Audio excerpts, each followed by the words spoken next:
బాగా వైరల్ అవుతున్న లింగయ్య చట్నీని ఈరోజు ట్రై చేస్తున్నాను. ముందుగా ఒక ప్యాన్లో 1 కప్పు పల్లీలు వేసి మంచిగా వేయించుకోవాలి.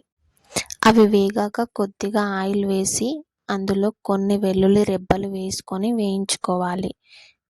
వెల్లుల్లి కూడా వేగిన తర్వాత స్టవ్ ఆఫ్ చేసుకొని తగినంత కారం, తగినంత సాల్ట్ వేసుకొని వేయించుకోవాలి. వాటన్నిటిని మిక్సీ గిన్నెలోకి తీసుకొని అందులో ముందుగా నానబెట్టిన చింతపండు గుజ్జుని వేసుకొని మంచిగా మిక్సీ పట్టుకొని పక్కన పెట్టుకోవాలి. తర్వాత అదే ప్యాన్లో కొద్దిగా ఆయిల్, కరివేపాకు, జీలకర్ర, మినపప్పు వేసుకొని మంచిగా వేయించుకోవాలి.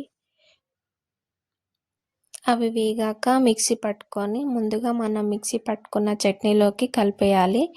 అంతే రెడీ. వేడి వేడి ఇడ్లీలోకి టేస్టీ అయిన లింగయ్య చట్నీ రెడీ.